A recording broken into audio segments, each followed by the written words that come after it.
what are some games that you kind of wish you would have rented instead? My first game that I wish I had rented would be Ghostwire Tokyo. I put some time into this game. When I think back on that title, it was a bunch of empty minutes, and wow, that game was bloated, and it could have passed as a Ubisoft game. And had I rented that for a weekend and just played just even the beginning section, collected some of the unlockables, maybe got some of those abilities, I would have been perfectly fine and just returned it to Blockbuster and been on my merry way, because that game just didn't feel like it had what it took to be a game that I wanted to own. Like right now, I'm just like, I'm hands off. I've forgotten about that title. I know we had some good times, but rental, no ownership with that one.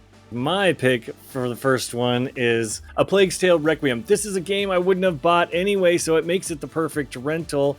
It's definitely a gorgeous game, and it's got like an interesting story where you're trying to navigate this world with your younger brother. It's a lot of escort missions, so it's definitely not for you, Maulding, but it is a fun game. It's got its moments. It's beautiful. It's definitely got some great level design.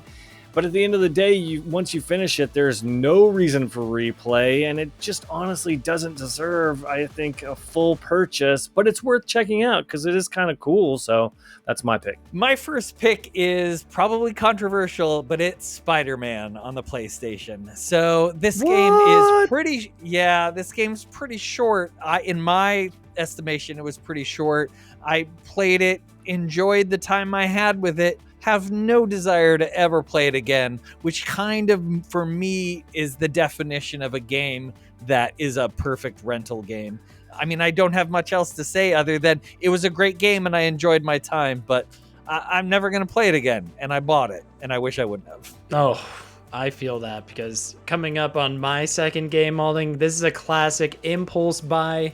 Got it on sale, Ratchet and Clank Rift Apart. And boy, did I wish I had rented this one. Nobody warned me, because I played about an hour of this game and I was like, okay, I have seen what this game has to offer, and boy, I'm checked out. It just did not resonate with me at all. I don't know if it was just I've grown beyond those types of games, but it should have been awesome and it should have captured my attention. But that type of game where it's just some fluffiness, jumping around and shooting different types of weapons, it was such a rental game. It took me back in the day where I would just be browsing the Blockbuster section, and wow, this was a one that I wish I didn't even drop that sales money on. I had the exact same experience, unfortunately, and I gotta say, Saints Row 2022, everyone was like, oh, this game sucks, it's gonna be awful. And I'm like, whatever, you people can't take a joke. I'm a true Saints Row fan. I'm gonna get it.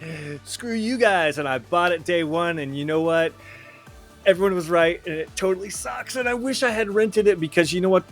A real Saints Row fan loves the formula and loves the humor and all that sort of stuff. And it's here. It's just broken and not as good. And it's just missing that certain something. And boy, it is such a buggy mess that it's not worth purchasing. I wish I hadn't given them my money, but I still had to learn for myself, and that's why just playing it for a day or two with your buddy is the perfect way to experience it when it's a rental. My second one is a game and a game series that I absolutely love, but is definitely rental worthy, and that is Jurassic World Evolution 1 and 2. So these are park sim games. So much fun to play. They really are, but they are pretty short campaigns, and once you've played the campaign, you've played the game. You can definitely find fun, I think, if you're the type of player that wants to continue building their own parks. I think there's still some challenges in there for you to play, but for me, once I played it, once I raised my dinos, once my dinos murdered everyone in my park,